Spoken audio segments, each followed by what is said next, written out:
We're live, but where are we? Yeah, it should be on YouTube.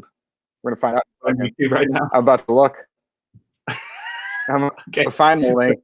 This is how we roll. Yeah, I wonder if if anyone's gonna join. Who fucking knows? Don't know, don't care. I don't even know if this works. This is just a system that workaround that I found. Oh, okay. There it is, live now. First thing on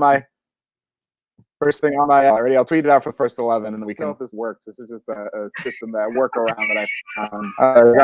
I can hear my voice. Yeah, sounds horrible. I can't figure this out. How do I? There we go. Get to the first 11.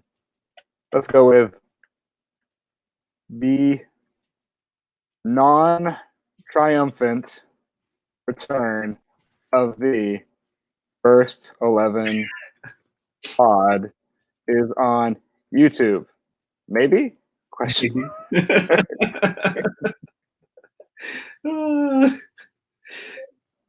The best part is though that like because of everything that's going on right now, this is just like normal behavior for people. We're gonna have no idea. Is there like a way? I don't know. I don't know. I got all this stuff over on the side. I don't know if I can see anything. Let me do this. Have you even tweeted that yet? Whoever, if anybody watches this, on what yet? Have you tweeted it out yet? Oh, there we go. I just did a second. I just did. Right now there are 0 watching. Yeah. Let's see. Let me get to my account. And then we'll just announce like this matters. Because this is the most important thing happening on YouTube right now. I should have, I don't know, maybe tagged us in it. It's all good. I got it. Are you gonna retweet this from like your 15 Twitter accounts? I'm down to 3, and one of them's AFC Mobile. Yeah, you don't want to. So I don't tweet anything from there. So every time I do, I get in trouble with the board. Yeah, you have a board. That's impressive. I know. I'm the president of that board, so yeah. How impressive is that, really? I don't know. It's not. Okay. Oh Lord. Wish I could remember what the Twitter handle for the first 11 was. Here, I'll tell you. Probably first 11 pod. That's what I have in my head. Yeah, with like a horrible graphic, our MLS ripoff graphic. Yeah, it's at first 11 pod. Oh, there it is. Is anybody watching? I doubt anybody is. Oh, good God! If anyone's watching us, it's that pathetic. Yeah. For us, not them. Yeah. For them, it's brilliant. Oh, we got one watching now. Really? Yeah, one watching now. Probably me though. It's probably me. Oh my God! All right, well. Oh, 2 watching now. 2. Wow. 2. Well, shout out! This podcast is sponsored by Wanderers FC, an independent men's team in Des Moines. They've agreed to give us a few dollars to run the operating cost of this podcast. So thanks. Which is absolutely free. Yeah, them and the Midnight Ride podcast are big supporters. The Midnight Ride podcast. God, we're old. I was thinking. My boss is watching. Before we get. I'm gonna get tired. Hi, Kim. So what was I gonna say? I was watching, like I was telling you before, when we were having sort of like, I guess you'd say, technical difficulties, or more like we're more on difficulties. We're old. Yeah, that's part of it too. I mean, have you reached the big 3-0 yet? I don't even know. Sorry, I just completely missed. No 3-0 yet. What you asked me, because my boss texted me that she was. I said, have you reached the big 3-0 yet? Oh yeah, dude, I didn't take it well either. Really? See, I reached the big 4-0 this year. Yeah, but you look like you're like 21, so. Should we just go? Should we can't help it, but for our two watchers right now? Should we just start talking about things that? Yeah, let's go. Well, that's the beauty of this lockdown, is you can either watch us and like pretend you care, or you can't, and I don't give a shit. Anyway, So I like my new fancy thing at the bottom. Yeah. So I should probably shut that off. We're learning. We're relearning how to do this, since we might do this more than once. Yeah. Since we have nothing to do with our lives. So I'm gonna try to refresh podcast runs, which is kind of whatever. So first 11, basically we come up with 11 topics that are generally about soccer, but being as there's no soccer in the world right now, we're sort of going to stretch that out as much as possible. We agree or disagree with it. We used to be real strict about it. Now, as far as one person had to agree, one person has to disagree. Now it's just let's just talk about it and see what happens. So I'm not really going to get any further into it than that for my 0 people who are listening. But let's start off with our first topic on today's First 11 podcast, which reads something as follows. There are no good feature films free for streaming to watch during this lockdown. Yeah, feature. Keyword being free to stream. Yeah. Well, I think feature films is key too, because you know what I started watching? I felt kind of depressed last night, so I started watching Sunderland Till I Die, just because I wanted to be in one of those moods. And but no, I mean, all the good soccer films out there, and I can think of a few, they're either documentaries, which I don't know if that counts as a feature film or not, or they're not free, because for me, really the only really true quality soccer film out there is The Damned United. I watched Green Street Hooligans for the first time the other night. It's you can find it on YouTube for free. It's fine. I don't know. It could have been good. It could have been better, but really there's not a lot of good stuff out there. And if people are watching the English Game on Netflix, it's also fine. I know some people were complaining about the way soccer looked. They said the scenes, the soccer was horrible. And my opinion on that is, well, it was 1880. The soccer was probably horrible, so it's probably actually pretty realistic. I don't know. I mean, what do you think, Abram? Is there anything good that you've seen out there to pass the time? You kind of hit the big ones, as far as you've got Damned United, but that's not free to stream, because I look for that on Amazon Prime every third weekend, because that is by far the best streaming or feature film, and it's not free. There's a really bad Vinnie Jones. Actually, I wouldn't say, is it Vinnie Jones? I don't know, but there's a really bad remake of Longest Yard called Mean Machine. So I've watched that, but again, not free. Have you not seen that? No. Oh my God, it's awful. It's the Longest Yard, except it's soccer, and in England. It's got Vinnie Jones. Who else is in it? It's got a ton of Jason Statham's in it as well. Okay. And it's a soccer version of the Longest Yard, and it's fine. It's absolutely fine. I want to watch Mike Bassett, English Manager, which is on Amazon Prime. Okay. Which is a spoof on, a guy who takes over the English national team and leads them to the World Cup. I don't know if it's good. I want to watch it. You said what? Sounds unrealistic. A manager leading an English team to the World Cup. Well, it's a comedy. It's comedy. Oh, so, okay. Okay. Then you got the Green Mile, or not I keep saying the Green Mile. The Big Green. What is it? The Big Green. The Big Green. The Green Mile. Kicking a different movie. And then there's Ladybug, which does not age very well. If you haven't seen it, Rodney Dangerfield. No. Yeah, Ladybugs. Oh, I haven't seen it. It does not age well. Okay. It does not age well. I tried to watch it with my what was it? Tried to watch it with my 11-year-old son, my 11-year-old soccer crazy son, and we got through about 10 minutes. I was like, I'm gonna get in trouble for showing him this. Okay. But most of them, as you said, are going to be documentaries. There's all those 30 for 31. There's that Sunderland Till I Die. There's a Maradona documentary. That's the best documentary I've ever seen in my entire life. You said, I haven't watched it yet. It's good? It's so good. Wait, you haven't watched it? You should literally turn this off right now and go watch it. We got HBO what is, I don't know what day it is. Is it Monday or Tuesday? I think it's Tuesday. Could be wrong. Okay, so I think it was Monday or Sunday we got HBO, so I'm gonna watch that. Oh, you know what there is, which I haven't watched yet, and it's not a movie, but it's Apache. It's the Carlos Tevez show. What? It's about Carlos Tevez. It's on Netflix. Really? Yeah, it's a story about the life of Carlos Tevez. That's probably pretty interesting. It seems interesting, so I'm gonna watch that one. And I could talk my wife into watching that one because it's in Spanish, and she speaks Spanish, and she loves when I like pretend that I understand Spanish when all I'm doing is reading the captions on it. But like you were talking about the English game, and that's sort of the same thing. Okay. It's fine. Okay. It's not great. It's not awful. It's fine. I've gotten through 3 episodes. I finished the 3rd episode maybe a week and a half ago, and I haven't really felt the need to go back and watch the 4th episode. I'm gonna do it because I'm on soccer Twitter, and that's kind of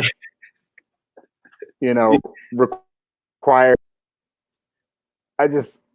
And I think what you hit, what you were saying about like the soccer scenes looking bad, that's kind of what I liked about it. Because there are kind of some hints as this is how it was played. It was just rugby. It was just played in a giant scrum. Yeah. And then, they introduced these characters to show this is sort of where the evolution of the game came from. They started playing the 2-3. I'm bad at math. I guess it would probably be a 2-3-5. the Scottish dude Fergie invents a passing game. And dude, by the way, you got to see the 4th episode because it's the first. That's the first episode where a keeper makes a save. So you got to watch out. Got to watch out for that. By the way, I looked it up and I've been reading this excellent book. Ball is Round, and it actually has some of the stuff in that series is historically accurate, and they also took a lot of liberties with other things, but there's some stuff in there that's like truthful, so there's that, but like most of it is kind of just fiction, which is fine. I mean, like whatever. I mean, I'm not watching that anyway because I wanted to like learn about soccer in the 1880s. I'm watching it because I have nothing else to do. And I think that's part of it is people are watching it expecting this great thing, this great in-depth discussion on the beginning of the game. But if I want to do that, there's 1,000 better documentaries about it. Yeah. Like you talked about Green Street Hooligans. That movie is so bad. It's not even fine. It could have been good. It could have been good. It was so bad. What was the other one? There's another one out now. I think it's either called Ultras or Hooligans. It's a Russian movie. So I have no interest in watching that. I think the conclusion we've come to is watch the damn United. Go ahead and pay for it. Go find the 2 Escobars and go watch the Maradona documentary. And don't give Apache on Netflix a try. What's that? Give Apache on Netflix a try. Yes, yeah, that's. I'll do it tonight. I'll go watch it. I'm gonna start it tonight. It's gonna be my homework for the next episode of this, since we're gonna be doing them every single day now. All right, our number, we're trapped in this lockdown world. You want to read it? Or we're going to do that? Go ahead, buddy. I don't know. Fine. All right. So for topic number 2 is the professional American sports league most affected by COVID-19 is MLS. What do you think, Abram? Is that true? Not true? I think it's not true. I think the professional American sports league affected most by COVID-19 will be NISA. I think NISA was kind of doomed to fail in the first place. I think you got your Chattanooga FC. I think you got your Detroit City FC. I think you've got your Cosmos and maybe your Oakland Roots. I had not a lot of faith in the rest of that league and what they were going to do or try to do. And you can't really build the league on 4 teams that pull 2,000 to 5,000, and then everyone else gets $1.50 out there. But as far as like American professional sports leagues that matter, I don't know. It might be Major League Baseball, actually. It's hitting right as they're about to start. They're going to miss a ton, but it's difficult to tell. I can see this affecting Major League Soccer. This was their 25th anniversary. What are they going to do if the 25th anniversary stuff just isn't allowed to exist anymore? They had a lot of, and obviously I live in a soccer bubble, but they had a lot of hype coming into the season, a lot of excitement coming into the season. I had planned on going to a game in Nashville, a game in Orlando, and a game in Atlanta, maybe in Miami. That's a little farther than I really want to drive the car. But sort of hitting that southern swing of MLS cities. And now it's just, I don't want to get in my car and leave my driveway. Now, I don't think that's much different than any other league, but the NBA was at the end of its season. Yeah. The National Hockey League was at the end of its season. National Football League might be okay to start up during, October. it might be Major League Baseball, but I really feel like Major League Soccer is going to take a big hit. But maybe that's just because I'm so tuned into what's happening there. I think it is MLS in terms of the major leagues because of the FIFA calendar, actually. Like, what are they going to – we don't even know what they're going to do regarding, international games, World Cup qualifying. I mean, in NFL, NBA, MLB, NHL, you have one season, playoffs, that's it, right? What's going to happen with the Open Cup? What's going to happen with the CONCACAF Champions League, the UEFA Champions League, international soccer? Is this going to affect the 2022 World Cup already? I mean, we're already having the Euros and the Copa America pushed back to next year. Is there going to be enough time to finish all these games? Are players not really, because of this, are we not going to see a break in club soccer until the World Cup in 2022? I mean, really, there's so many factors that are complicating the MLS because of the amount of different competitions that there are, whereas all those other sports leagues just have the singular competition, and so everything becomes much more straightforward. So I don't know. I mean, it definitely complicates it for everything, but like the NBA and NHL can just push their championships back to, almost even August, September, maybe even October, then take a short break. MLB can play a truncated season, but really, because the international soccer calendar is so complicated, I think there's going to have to be discussions from multiple different federations around the world on how to resolve this issue. And so I think definitely MLS of those 5 leagues is the most effective. Well, you also one of the things you didn't really mention, and that's because no one cares about that either, is the Olympics being pushed back. Oh yeah, who cares? So, the only reason I care is the reason why everyone else who cares about soccer cares, is because the U.S. national team looked like it was going to, 1, qualify, and 2, put up a relatively decent team. But you hit the kind of the major point is you've got US Open Cup, you've got Campeones Cup, you've got 100 other, CONCACAF Champions League, lol. But there's all these different things that could be happening that are just not going to happen due to this virus going around. And the NBA will be fine working on, let's say the NBA can't start again till November. Now, that's not going to hurt them. They'll just play a 38-game season. And nobody watches. Let's say December anyway. No. Well, and Major League Soccer has these new teams, right? So you've got your Nashville, you've got your Miami. Miami was right about to have their first home game. And it's like, was that going to be a big deal? Were they going to be Atlanta? Were they going to be Seattle? Were they going to be Toronto? Were they going to be New England? Were they going to be cheap? I don't know. And now you got a whole year. Are they going to be that? Which is kind of what I feel. But you got now a whole nother year that actually happens. And then let's say that MLS says, you know what, we're going to start in July. Are those people who were excited about Miami, are they going to show up to go watch that in a big mass? Or are they going to say, no, thank you. I'll stay home and watch this on TV. So I was listening to, I think it was maybe Total Soccer Show's disallocation order, which said something, MLS, it's like 30% of their revenue, or maybe even more than that, is butts and seat. That's where the money comes from. It doesn't come from the TV deals like all these other leagues. So suddenly they're dealing with the fact that no one wants to come to the games. No one's coming through. So that seems like an incredible problem for a league that really was starting to look like it was going to stand on its own to have at, what's the quarter century mark for them. Yeah, just really quick. So one of my friends is a world-class marathoner, and he was in the Olympic trials in Atlanta a couple of months ago, and he's told me, he was like, I think I'll get around 70th place in the trials, right?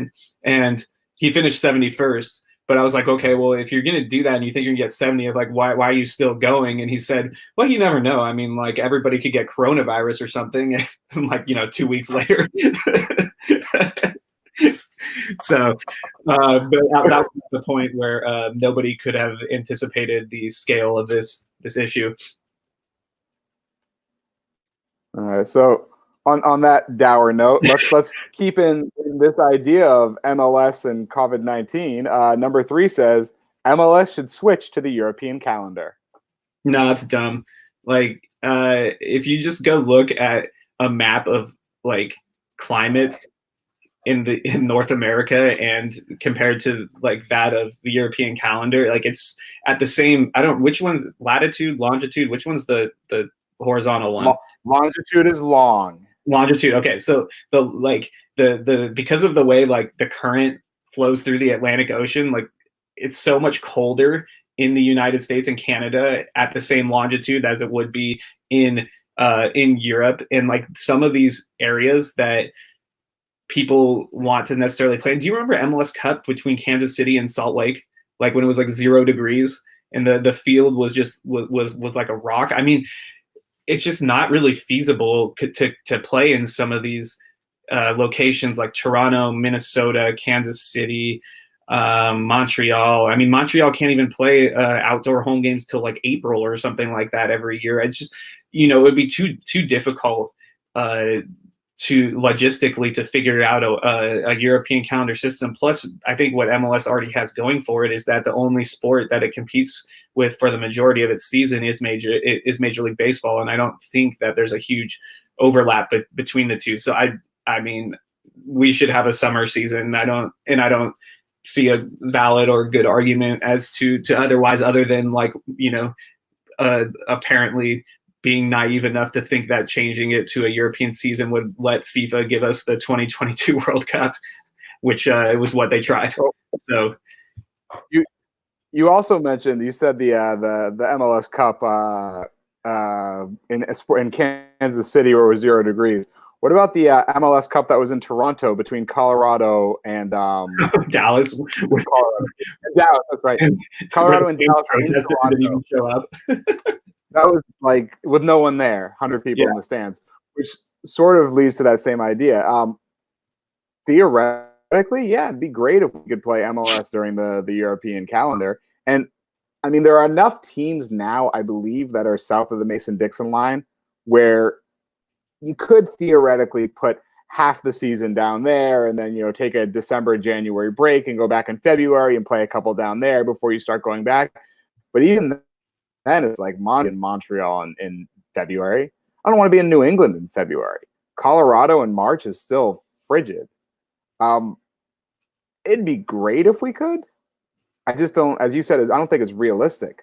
Plus, then you're at the beginning of your season, you're competing with college football, the NFL, the NBA, the end of Major League Baseball. You're basically competing with every other major sport plus college sports. Yeah. And as you said, it's you get that empty season in the summer where it's just baseball and the overlap is not particularly huge. I'd love to be the soccer hipster and say, yes, absolutely, we should switch to European calendar, but it feels like a bad idea. Now, it is sort of along those same lines. Let's say MLS does have to change it and play MLS Cup, the week before New Year's. Do you do that, or do you just scratch the whole season? Dude, New Year's Eve, MLS Cup. Don't scratch the season. Contract. They've already played. Yeah, MLS has played a shortened season before in 2001. So, I mean, it was only by a couple games, but it can be done. I mean, there should definitely be, even if they can only play like 20 games, they should do it. I mean, honestly, there's a way to figure it out. What are there 26 teams now? Could just play everybody else once, like, cut off 8 games or so. I don't know. There's ways to do it. They need to finish the season. You said they need to what?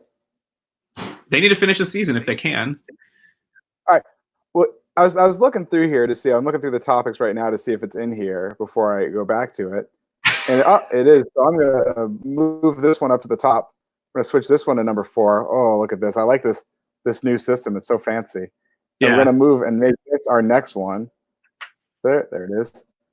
So number 4, MLS 25 should be done again in 2021, and none of the current results should count.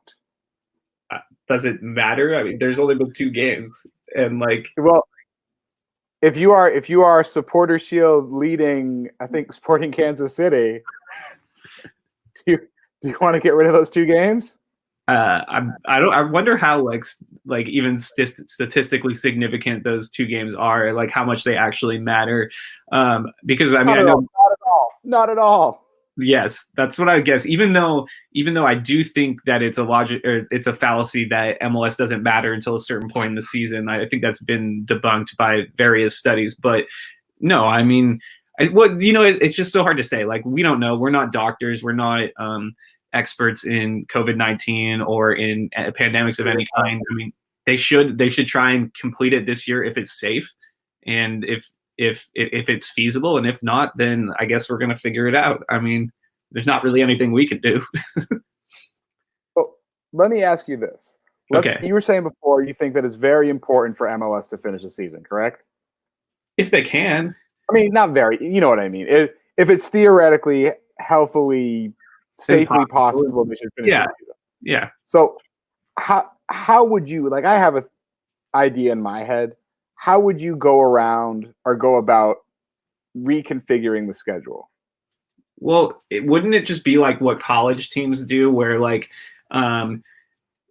you go down and you play two teams that are like pretty near each other? So like, say you're gonna go play Colorado, then you also play Salt Lake, or right, you go and you play LA, you play both LA teams in like 4 days, and then maybe also San Jose, right? Or if you're going to the Northwest, you play Portland, Vancouver, Seattle, and one on a Sunday, one on a Wednesday, one on another Sunday, something like that. I mean, like, that's what college soccer teams essentially do. It's also what NBA teams and NHL teams do as well. Right. 2 games 1 week. They play Sunday, Wednesday, or Wednesday, Saturday, or something like that, where they kind of do that. What do they call it? The West Coast swing.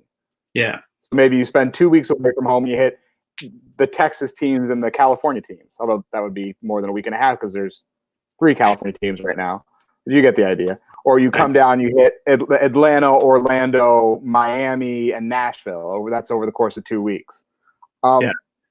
See, my thought, and I know this would absolutely murder Nashville, so sorry, Nashville fan out there. There are 13 teams per conference, right? Right. So let's cancel those first 2. They don't count at all. And let's play 24 games. Eastern teams play Eastern teams, 24 teams. Western teams play Western teams only. Top 4 make the playoffs. Call it a day. You're welcome, Don Garber. By the way, we got a text from a watcher who said he was asking if you were downloading large amounts of something because your feed is very choppy and mine apparently looks perfect. So I don't know what's going on over there technology wise in Alabama. I live in Alabama. Okay, fair enough. Well, it's also, I live in Alabama. I have 3 kids. They're all streaming on the internet. Okay. And then I have my wife who's also streaming on the internet. So it's kind of life is what it is. And I think I just heard a fax machine in the background. So fax machine. I've never even seen one of those before. They're a child. All right. Where are we? I've got so many windows open. I don't even know where I am. Hey, we're Evan, on topic 5. All right, so where are we at? So it should be 4. That's 5. Okay. What do we got? Number 5. Ooh, European question. Our statement. Liverpool should be crowned Premier League champions. Dude, they haven't clinched it yet. That's my issue too. But what if they can't play any more games? I mean, they definitely should be crowned champions. Like, nobody's catching up to them. Like, what's going to happen? Like, is there a realistic possibility that maybe like the rest of this season all across the world just gets played out into like next year? So like, basically there isn't a next season, but this season just continues to like February or March or something like that, and then we break for international stuff. Like, what's going to happen? I don't know. I mean, Liverpool should definitely be given the title if the season has to be vacated, though. You ready for me to be that guy? I don't care either way. All right. So what do you do about the teams at the bottom of the table? That's what, because it's what's not in question is whether or not Liverpool are going to win the title. What is in question is who's going to finish top 4, who's going to get the Europa League spots, and who's going to get relegated. That's the important stuff. Like, I'm trying to pull up the championship table right now. That's what I thought it was. Leeds is at the top of the table. Yeah. Leeds is first off, historic team. That's a huge team. Talking about the damned United earlier.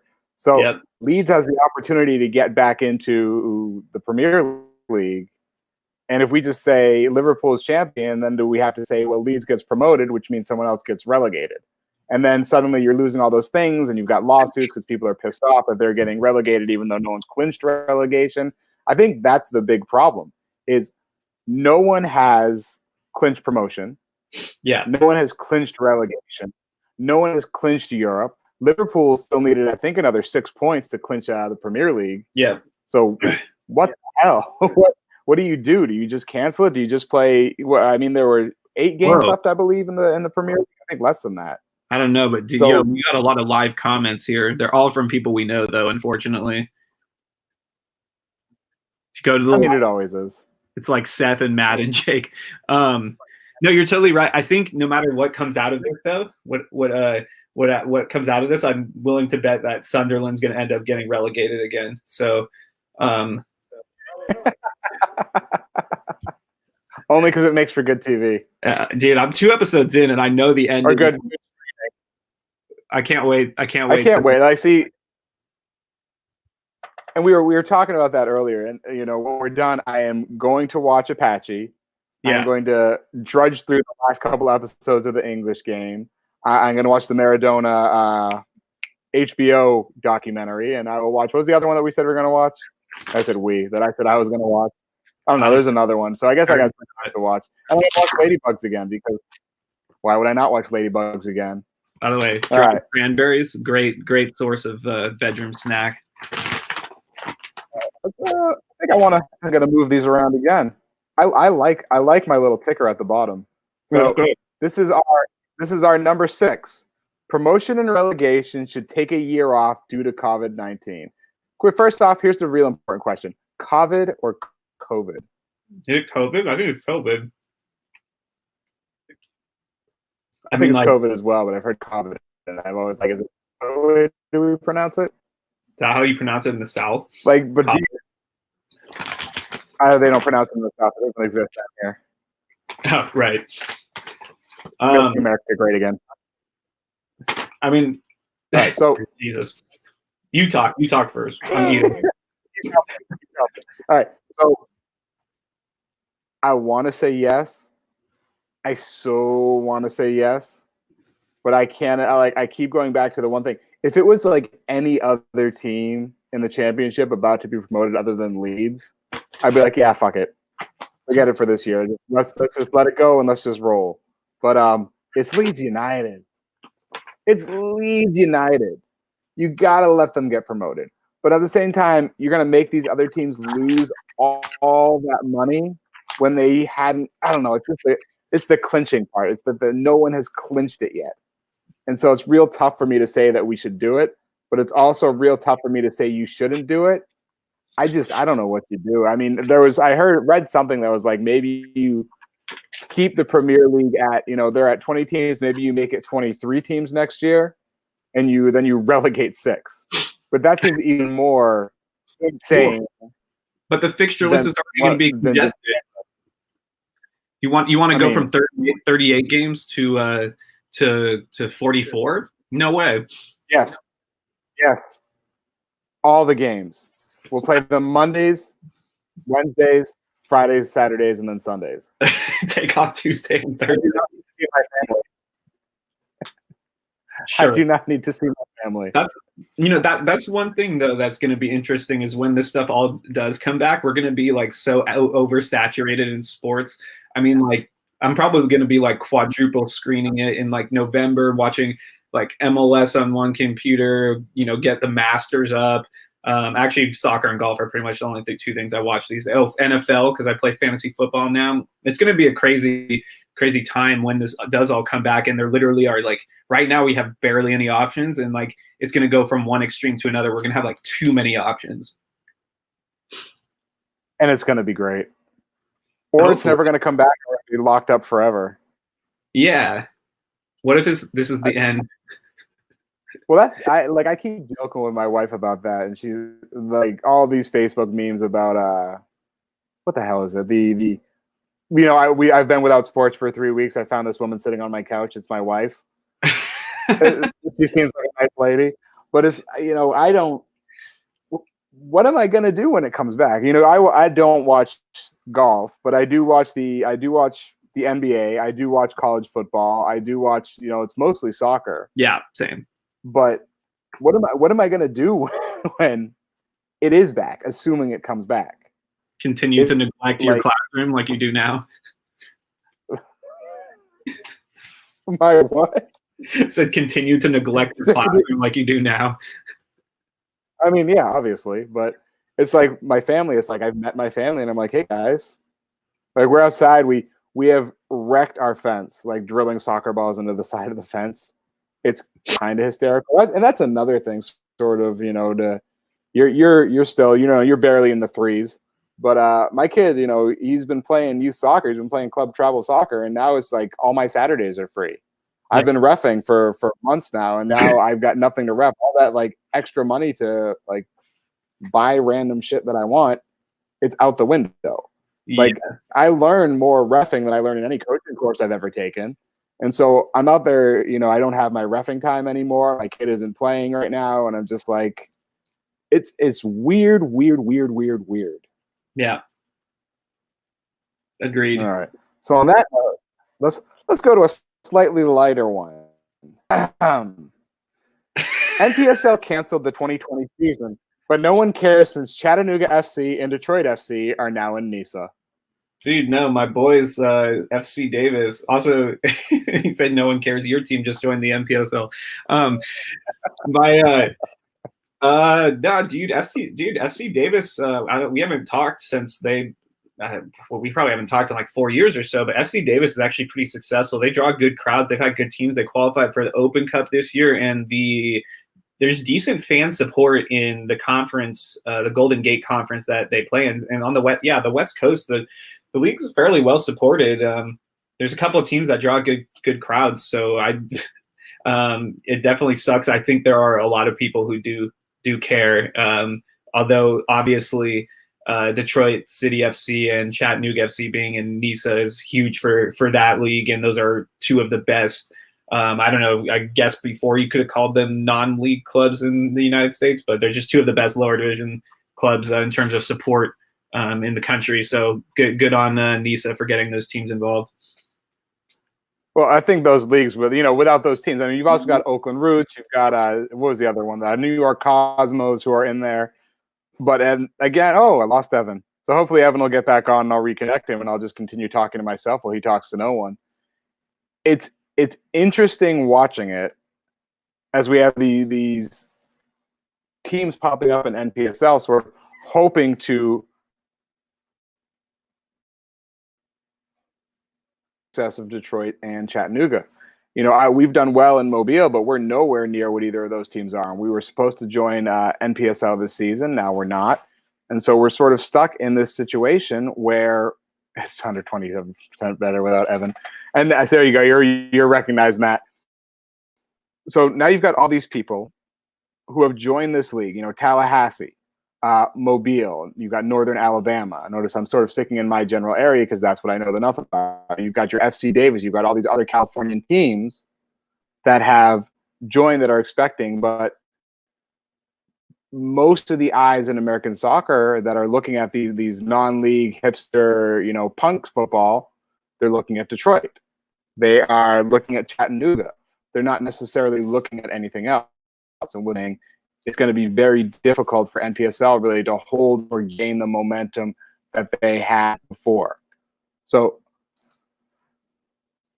not sure Evan heard any of that. Probably no. I heard it all. I accidentally touched my my touchpad on my computer and it just swipes left and went back. So I went back to the previous. I heard most of it.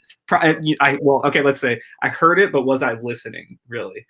Probably not. Probably not. No, I'm good at listening. What? Nothing. No, I agree with most of what you said. And there are a lot of people who care. It's obviously like a very niche,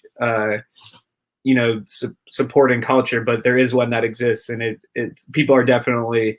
Well, it's not as many people who are as upset about MLS or the NBA or whatever being canceled or being postponed. It's definitely a huge blow to some of these smaller teams that definitely, are fighting for relevance in their own market and want to keep that brand awareness out there. Yeah. And speaking of brand awareness and the like, let's go with this one. Evan Ream personally getting Sacramento Republic to MLS is an amazing achievement. So I just kind of put this in there because I remember, golly, it may have been back when me and old man Hank were doing the All-American Soccer podcast. We had Evan on, and he was talking about this exciting experiment that they're having in Sacramento. And at the time, he said it was like stupid and it was never going to be anything. And then he did his article in the Tower Bridge Battalion. And a week later, he's like, this is going to be amazing.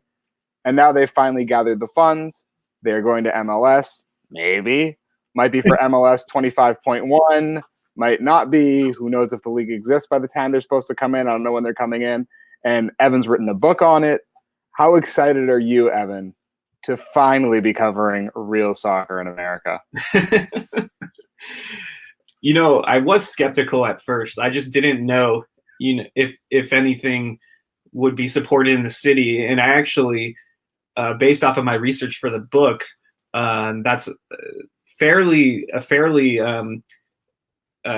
good, or not good. I don't know what I'm trying to say here. What I'm trying to say is that basically there were a ton of soccer teams in Sacramento that came before the Republic that started out strong and then eventually had a ton of different problems for various different reasons and faded into obscurity, which I have covered into my book. So it was, I think, correct of me to be skeptical. Right. That being said, the club essentially exceeded pretty much every expectation. I remember I got on, it was like a pickup soccer with you guys right after I went on the first road trip for the first Republic game, which was down against LA Galaxy 2. I took the bus with the Tower Bridge Battalion. Probably about 50 supporters came. And after that, I was convinced. And shortly thereafter, they sold out Hughes Stadium in Sacramento, which is 20,231 capacity. They did that 3 out of the 4 times they played there and then sold out every single game at their new soccer-specific stadium. It was, at that time, the most successful launch of a lower division professional soccer franchise in the United States history. FC Cincinnati, of course, surpassed it. But, I guess it's exciting for the city, and the city doesn't have a ton of other stuff really going on. I mean, there's the Kings, but after that, there's not a whole lot. So I think you're going to see like probably a Portland type support there. Maybe definitely not, as exuberant. I don't think it's going to be quite the atmosphere, but there's going to be a good level of support in the city, and it's exciting for the city. That being said, I don't know if I'll be covering the team when they go to MLS. We'll see. So you're going to have to keep covering pretend soccer. Like high school soccer? Like, Go ahead. Okay. I want to kind of our timing is still perfect, Evan, after 5 years off. Go ahead. You. I want to lead us someplace else, so go ahead with your comment. All right. No, what I have found is that I actually much prefer covering the youth game, high school game, college game than professional soccer. There's just so much BS that you have to put up with in professional sports in general, right? And when I go cover high school or youth, I can just go talk to a player and have a conversation with them. But like, say I'm interviewing the manager of the Republic, I ask them a question. I'm like, okay, well, like, obviously you're not giving me a real answer. Like, you're lying to me. I know you're lying to me. You know that I know you're lying to me. What's the point of this conversation? So I guess I became somewhat jaded, and I really prefer to stick around the youth game. It's just much more pure and much there's a lot less red tape around everything. All right, so let me I want to lead this down this other direction. So last podcast we had was 2015. Jeez. Which I'm trying to, I was opening up and I was trying to open up Wikipedia, but I didn't really want to crash the system.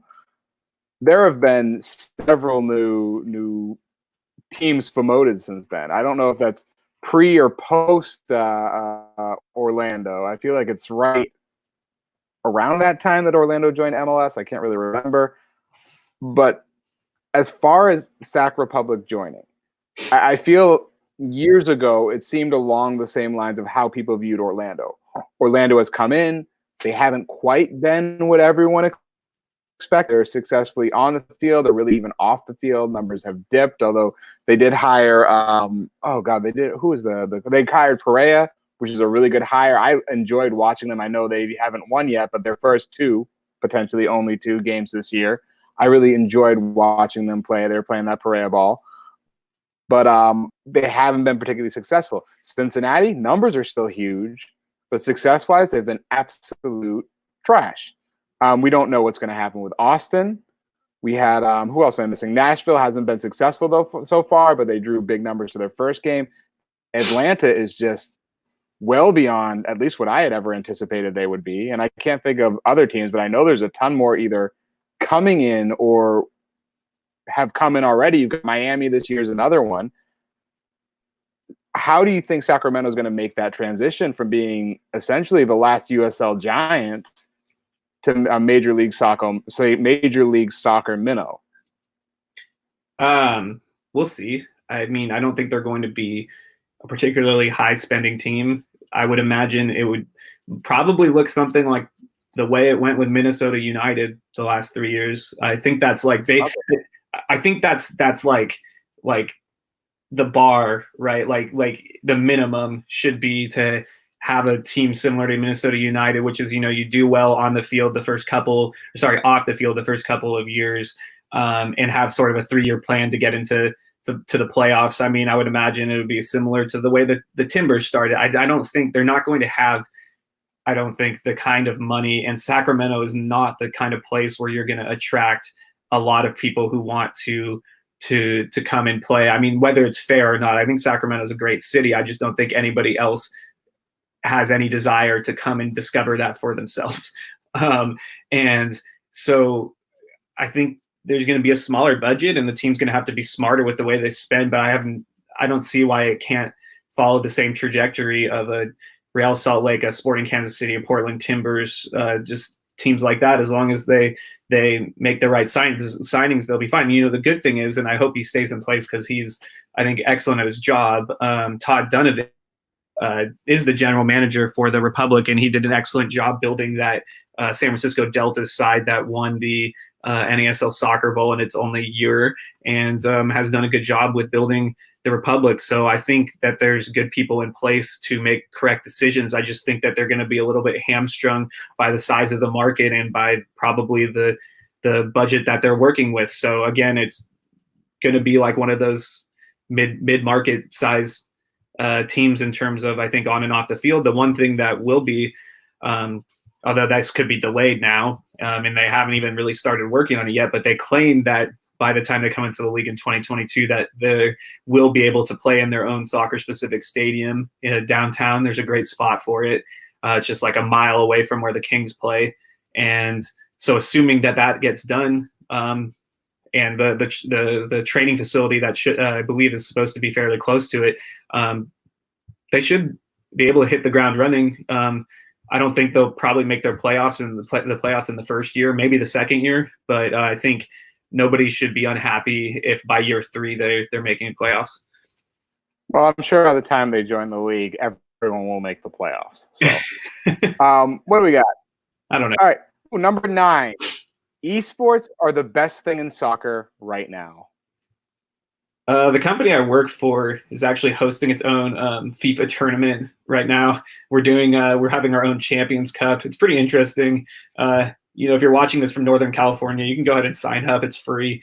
I think the best thing in soccer right now is not esports, though. Esports is a good way for people to pass the time, and it's actually a very responsible thing for people to be doing right now. Like, literally, you should be on your couch playing video games instead of going out and interacting with people, which is like the opposite of the advice I would give at any other point in like human history.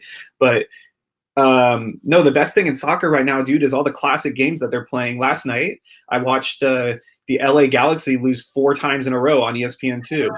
They literally, at first I was like, wait, why are they only showing Galaxy games? Then I realized the Galaxy lost in all 4 of them. No, the classic games are definitely the best part. I also watched the MLS. Oh wait, we're going to talk about that later. But the MLS inaugural game yesterday, I watched New York Red Bulls 5, LA Galaxy 4 a couple days ago. What else did I watch? I watched one of the Houston MLS Cups. That's what's the best thing in soccer right now. So yeah, and I agree with that to a point, because we'll talk about MLS 1.0 game 1 in a couple seconds. But I kind of how they're gonna end. Like I knew that one was gonna end 1-0. I knew that Eric Ronaldo scored at the very end of it with a goal that still to this day is a friggin' good goal. Yeah, that goal would still make Sports Center now. But eSports are friggin' fantastic. Like I was watching the other day, and this was before I realized MLS was replaying all these classic games. I was watching someone one of the AFC Mobile players, Evan and Abram, was doing a lower league E-Cup. I can't remember exactly what it was called. But I was watching, he won like 14-1. But I was like, this feels like a real game. The graphics are so damn good, and I can pretend this is filling my sports void right now. And I feel pathetic watching it. And I feel like it is pathetic that I am watching someone play a video game. But my God, I don't like playing video games, and I can pretend that that's a real game, even with the canned announcers. It's the best thing in soccer right now, because it's the only thing in soccer right now. The replayed games, I'm just like, eh. And as we said before, not a whole lot of feature films that are worth. Well, but you don't watch the replay games because you know what's going to happen. You watch it because it's interesting to see how different the style of play was. There's always players that you forgot about that were involved in the games. I was watching a young Kyle Martino last night play for the LA Galaxy. They're showing like old commercials. That's kind of like interesting. You're like, oh yeah, I remember that show. It's an interesting like time capsule into where soccer was and where our culture was at the time. And so, yeah, I mean, like we could go look up the highlights at any time of these games, but to watch the full game is a really interesting exercise to see how everything in terms of soccer and culture has evolved in this country. All right. So I kind of jumped us to the number 10 as you were talking about that, which is the first ever MLS game between San Jose and DC is one of those soccer ever. It's so bad. It's so bad. I've seen Gulf Coast Premier League. I've seen Sunday League where the quality is not higher, but like the tactics being used are better. A lot of it, I was joking with someone on Twitter, a lot of it, what it looked like is one player would get the ball and he was like, well, shit, I was the best player in my high school and I was the best player in my college. So I'm just going to dribble through everybody. And so instead of trying to play one pass to the outside, he would try to take on not 1-on-2 or 1-on-1 or even 1-on-2. He'd be like, I'm going to go 1-on-5 right now. And I'm going to try to dribble through all 5 of them because I've always been able to do that. Now, I don't think that's a necessary fault of MLS. I think that was a necessary fault of I've never played with guys as good as me or where everyone on the field is as good as me. So watching it was kind of humorous. And then as people were getting on saying, well that DC team could have still hung with any MLS team now. Well, maybe that DC team at the end of the season, but that DC team on their first ever game together would be absolutely demolished. Ronaldo was on the Facebook feed saying, there were people who were showing up to San Jose 3 days before that first game took place, and they were starting and playing 90 minutes.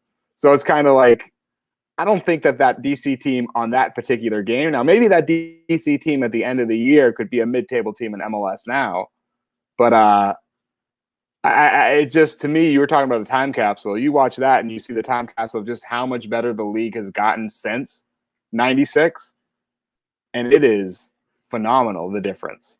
Right, but I don't think that progression was actually linear. I think like the league in the first 2 or 3 years was like stronger than it was the 3 or 4 or 5, 6 years after that, and then it only started to uptick around the time that Beckham came back into the fold. I mean, in 2004, the leading goal scorer in MLS scored 12 goals. Like there was just not a lot of attacking talent in the league, and I think you have a ton of fair points to bring up, especially when you said that Ronaldo was talking about how some people are arriving 3 days before the game. Also, that field, you've never been to a game at Spartan Stadium. My brother and I used to go, if you were in like the 5th row fifth or sixth row of Spartan Stadium, you couldn't see the sideline that was right there because it was too close.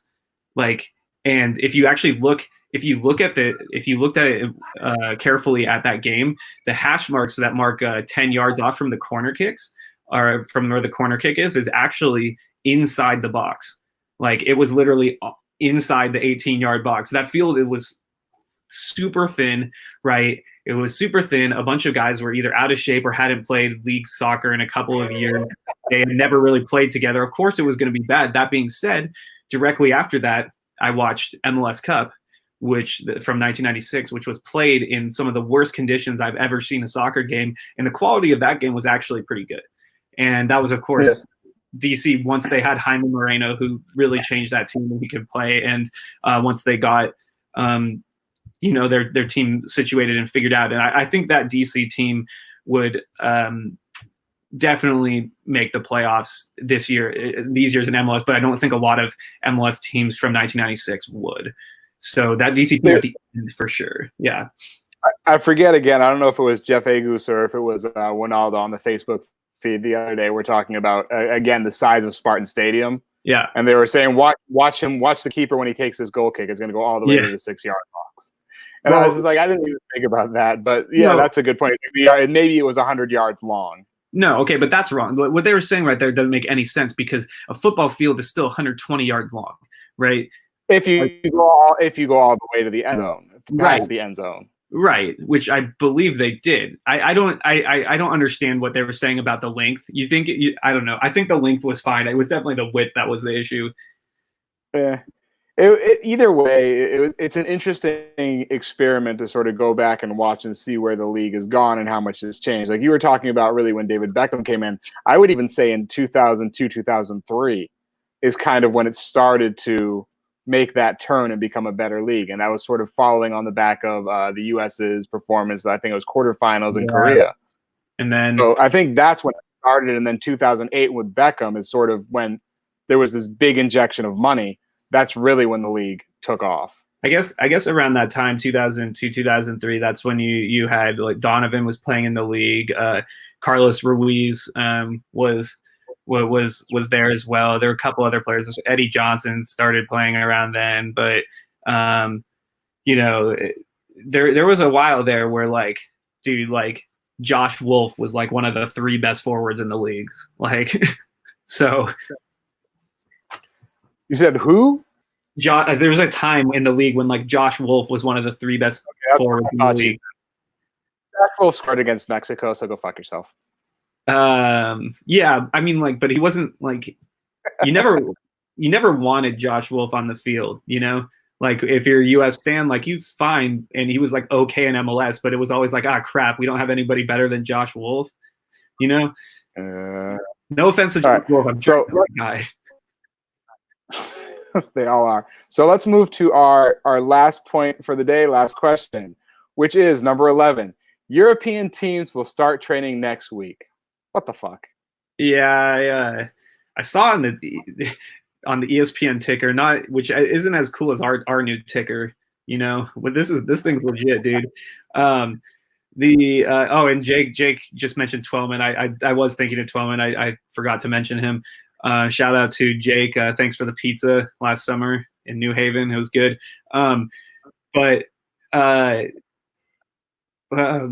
Yeah, I saw on the ESPN ticker, it said that Bayern Munich was training, and then it literally said they were doing it because it was responding to other rival teams starting to train. So it's like, okay, what happened? Then one team started to train, so every team's like, okay, we're going to train. Like, what is going on here? I just feel like maybe the human race is too dumb to figure this whole coronavirus thing out. Have you seen the did you see the layout of the Munich training? No. It's the most insane thing I've ever seen. They have it gridded off, and it's not like gridded with cones or like field markers. It's gridded with like rope so that they can make sure everyone is 6 yards apart at all, or 6 meters apart, because it's Europe. What is it, 6? I don't know. Would that be 2 meters? I mean, it's 6 feet, so yeah. So like 2 meters. So everyone's about 2 meters apart. But I I don't know if I read or I heard or someone tweeted it. It's like, yes, they are staying this far apart, but they're still heading and chesting and kicking the same ball. I don't know, and yes, America has sort of jumped past everyone as far as numbers. We're number one. The puppy dogs and rainbow. We are. It's not puppy dogs and rainbows in Europe. So, I mean, if I hear Italy's training, I might lose it. It's bad enough that Germany's starting to train. Yeah, usually they're pretty good about figuring stuff out over there. They're pretty precise about everything. I mean, at least in the last 70 years, they've been pretty good. Before that, not so much, but anyway. Yeah. All right. So we know there's not a whole lot of soccer happening right now, and we're just kind of like sitting here. It's called Soccer and Bullshit. Is what we should rename this podcast. We will maybe or maybe not try to do this a couple more times for our 3 fans who tuned in today. Maybe 4. Actually, it says we got 4 people watching, so 4 people, unless Evan's watching. Jake, Seth, Matt, and then somebody else. So somebody refuses to really know.